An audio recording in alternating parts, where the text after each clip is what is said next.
Pamela joining us now. I mean, like, we want to shift here. We went from having like this mild, dull winter to now storm. Very active. Here we go. As advertised, totally different than the month of January, where it was very quiet. Now we have lots and lots of storms to contend with, and another one just in time for your weekend plans right before school vacation week. So if you are traveling at all, we're going to see changeable conditions. It depends on the time and the location. So breaking it down here across greater Boston, this is what we can anticipate tonight through Sunday. It is a 2-day storm duration. It starts with light snow 6 p.m. tonight, and then overnight is where we see about 2 to 4 inches of snow accumulation. 6 o'clock tomorrow morning, we flip over to a mix, some sleet as well as freezing rain, and then we flip over to rain. So any of that icy stuff is done by 9 o'clock Sunday morning in Boston, and we're all rain. We get washed away. But you know what? We're going to see around an inch of rainfall accumulation. So that combined with some of the melting snow, there will be lots of ponding and standing water on the roads with the heavy rain combined with the snow melt. Farther to the north, it's going to be all snow. That's where we have winter storm warnings across northern New England. Ski country, you're getting about 6 to 10 inches of snow. Winter weather advisories, that's a combination of some less snow, but more sleet and freezing rain contamination undercutting your snow totals. Regardless, the travel's going to be tricky. Here's First Alert Live radar. A few flurries are falling across parts of the Connecticut River Valley. Otherwise, we have some clouds in the sky, and it was a red sunrise. We're experiencing a red sunrise right now prior to that actual sunrise.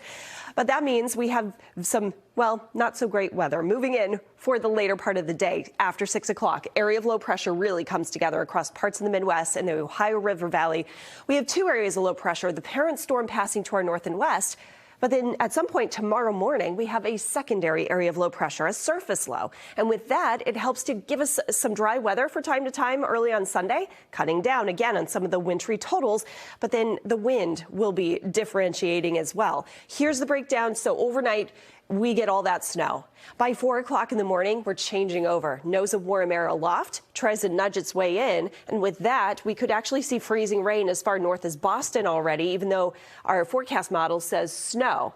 That nose of warm air up higher in the sky, well, that is sometimes not picked up on the forecast models, but it's something we see in some of the weather soundings and profiles. So we get this southeast wind. It's gusty, but it's not damaging. But it does help to turn us at the surface to above freezing, and therefore we flip to rain. Brockton to Plymouth, still getting that ice, that freezing rain across Worcester, Leominster, Keene, Brattleboro, and as far north as Manchester, New Hampshire. But look, Sunday morning you may be saying, it's not that bad outside, and it's not. We have some scattered rain showers around Boston and even some dry opportunities in between. Dry, I say, but it is drizzly and stuff. This is where that surface low takes over. The dry slot of air cuts down on some of the wintry precip totals north and west, but then here it comes right back in with colder air, and that colder air digging in Sunday late day can lead to some higher sleet and freezing rain totals. So with that, here's our snow forecast. Again, all this is going to be overnight, 2 to 4 inches across Boston getting washed away, 4 to 6, 6 to 10 up in the mountains and ski areas, and then the ice potential after that changeover Sunday, mainly rain for Boston and areas south and east. In the 10-day, we have another storm we're watching too. We get a break. It's very windy on Monday. Thursday, the chance for a coastal storm.